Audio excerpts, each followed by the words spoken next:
Warning before you listen to this, I actually just realized I probably should have said this at the fucking beginning of it. I'm putting a trigger warning on this right now. I usually don't do this with videos, but this is definitely one that I need to put a trigger warning on. So listener discretion is advised. Yes. Hey guys. So, this video, I've pressed record several fucking times now because I ramble. I ramble a lot. And I apologize right now for rambling. This is going to be a ramble-tastic video. But this is a video that I've been wanting to make for a really, really, really long time. Because I finally have gotten to a point in my head where I'm okay with talking about this, at least to a certain degree, on my own terms. I'm okay with talking about it on my own terms. That's what it is. And by the title of this video, you're probably like, wow, she's finally fucking talking about it. Because let's be honest here, I've kind of alluded to something being wrong with my past relationship before I was dating Mag. And this is not Mag, in case you guys are like, Mag's being... No, Mag is... Well, you're fine. That's not it. We're talking about before Mag, my past relationship. And maybe, down the line, I'll make a video about when the time Losty was trying to figure out her sexuality when she was straight. But this time we're talking about the relationship before Mag, where I dated my ex. And the ex is, I've talked about my ex several times, or alluded to her. I know I mentioned her at, in my writing. I've mentioned something about an ex. I've mentioned several things. In the Against the World animatic, you can tell that there's a fight going on with me and another fucking pony, and I've mentioned it at LGBTQ panels. But I finally am doing this video because I've gotten to a point in my brain where I want to talk about this. I want to share this story because I feel like, especially because of a lot of the messages that I've received from you guys and that I've gotten over the time that I've been doing YouTube and Pony and all this shit, I've gotten a lot of messages from you guys, and I want you all to know that you're not alone in this, that there are people that have gone through the same experiences that you've gone through. Maybe not have handled it as well, but they've been through it. But I'm doing this video to say that I was in an abusive relationship, and not just any kind of abusive relationship. It was physically abusive. When I was about 22 or 23, I started dating, let's just say this person. We're not going to give this person a name. But I started dating her. She was about 3 years younger than me. So I was 22, 23. She was 19, 20-ish. We were both young. We were both young and both stupid. But I was so dead set on being in a relationship and making things work with her because all my friends fucking had relationships and I was the odd man out. I was lonely. I was always the third wheel, and I just didn't have a place. And I found her on a website, a dating website, and we started dating. The first 6 months we hit it off well. But then come about the 6-month mark, things start getting bad. Like, we start fighting a lot. And by that point, we were living in an apartment with her sister, so we were roommates and stuff like that. But she started getting physically abusive. She started hitting me. And it got bad. It got really bad. Nothing that I was sent to the hospital the first few times, but it was... She didn't understand the idea that you're not supposed to treat someone like that, ever. You're never supposed to treat anybody like that. You're never supposed to hit anybody. And that goes for males and females. It across the board. You're never supposed to hit someone, especially when you love them. And I remained in that relationship for several reasons. I stayed with her for 4 fucking years. Because I remember I even told myself too, I thought that if I could love her enough, she would change and realize what she was doing to me. I remember telling myself that many a times. It was, I guess, maybe the hopeless romantic in me thinking that, if I love someone enough, they'll fucking change. And that's not how people work. People like that don't change. People like that, they don't ever change. They're either too broken and too damaged from something else and they don't know how to fucking fix it, or they're too sadistic. And for her, it was kind of a mixture of the two at times. Mostly the first half of that though, because she had her own issues. She had issues with her family and past experiences that really fucked her up, but she didn't know how to fix it, and she didn't really want to go to therapy. I remember we had many conversations where it was like, let's go get help, and she didn't want to fucking do it. So I dated her for about 4 years, and the abuse ranged from physical to where she was hitting me. She would throw things at me. I remember there was a time where she literally, I don't even remember what the fuck we were fighting about, but she pinned me down on the couch and choked me. She had her knees on my chest, and I couldn't get up. I couldn't.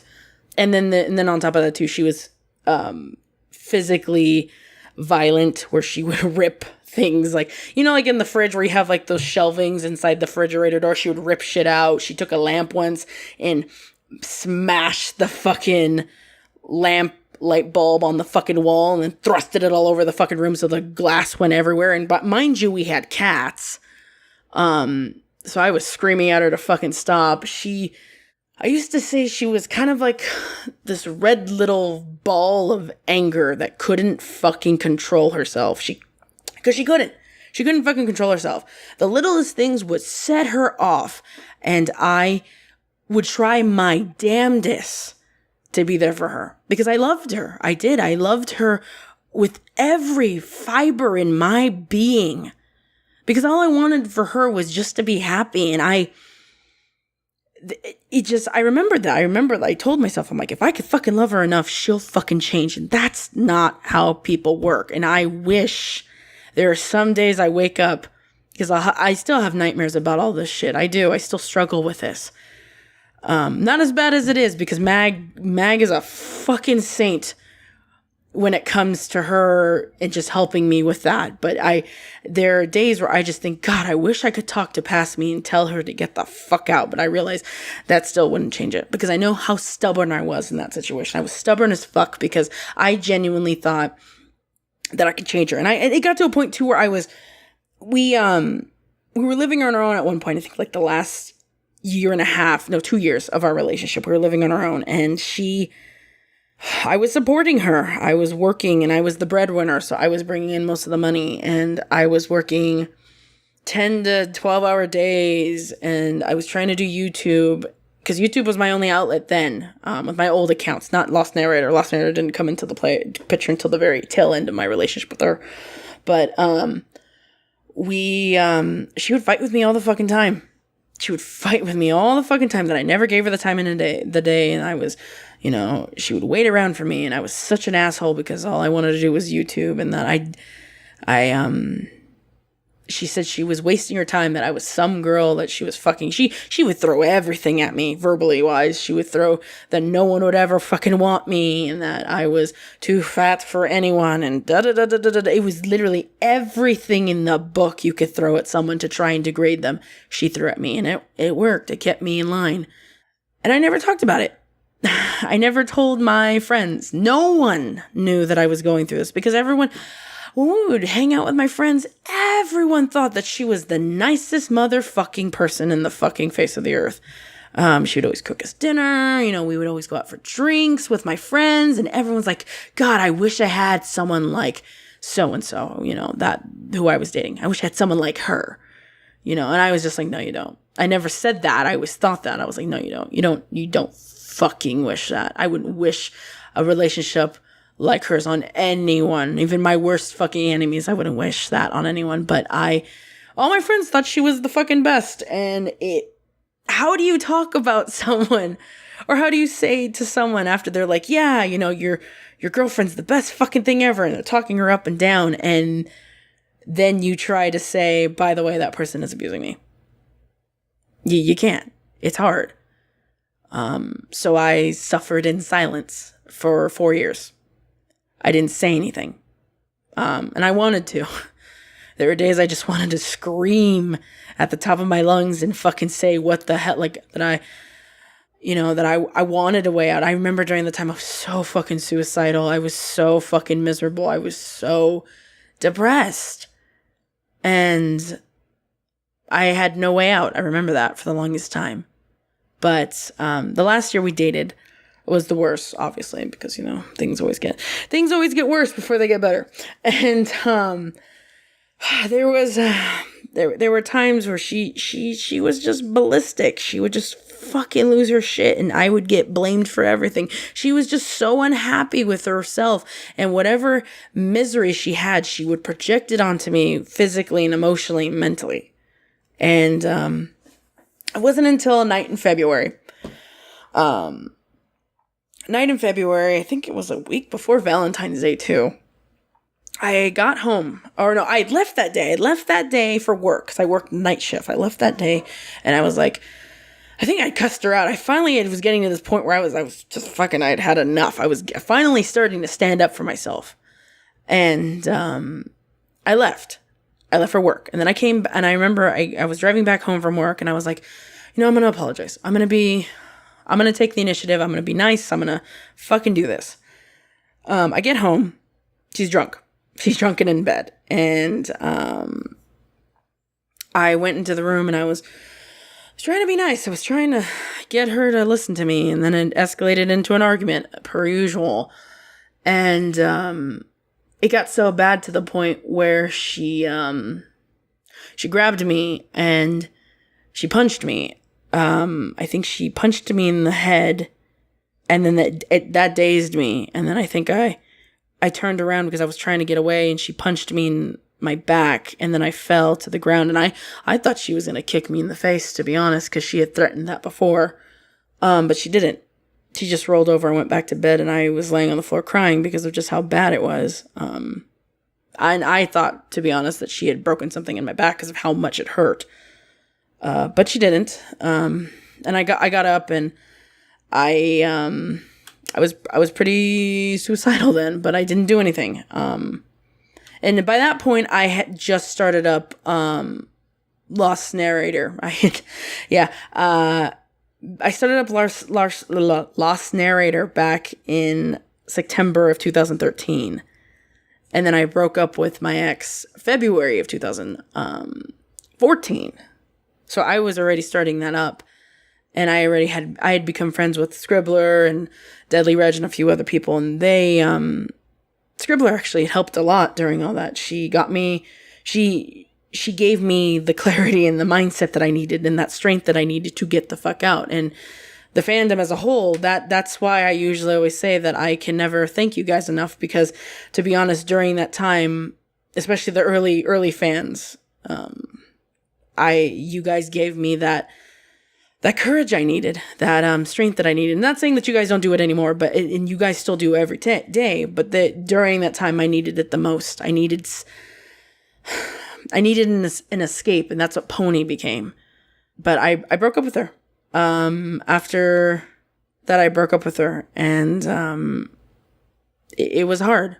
It's still hard. I went through, I think the first year after breaking up with her, I still suffer from a PTSD, post-traumatic stress. Yeah, PTSD. I still suffer from moments like that, especially the first year around, but I wanted to share this. I wanted you guys, I've been asked several times already about this, and I finally wanted to share this, that my past relationship,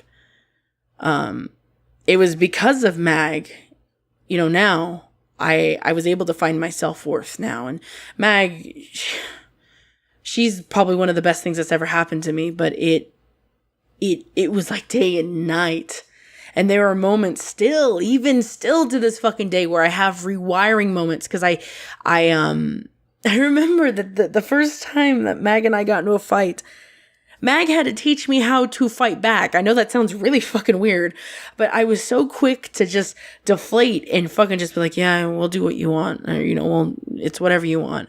And Mag was like, no, back up. You tell me what you want. She had to kind of take me step by step through trying to argue again, because I had been wired for 4 years that I wasn't allowed to get angry. I wasn't allowed to speak up. I wasn't allowed to be myself, because my ex had ruined me in that sense.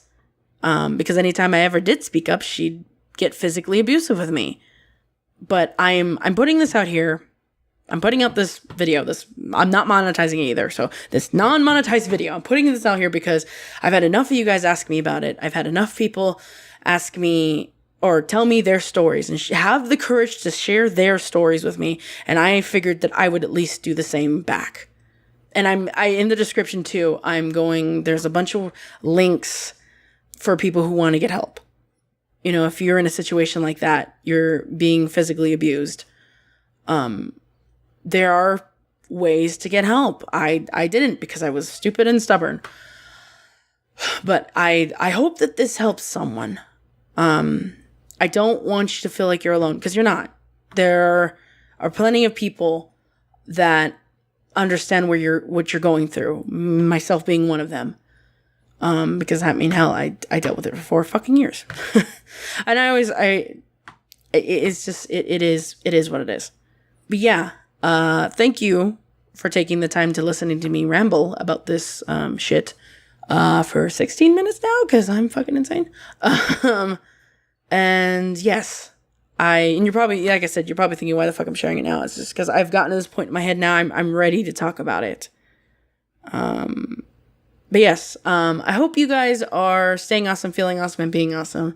I hope you all have a wonderful day. And thank you. Thank you to just listening to this. Yeah. I'll talk to you guys later, okay? Bye.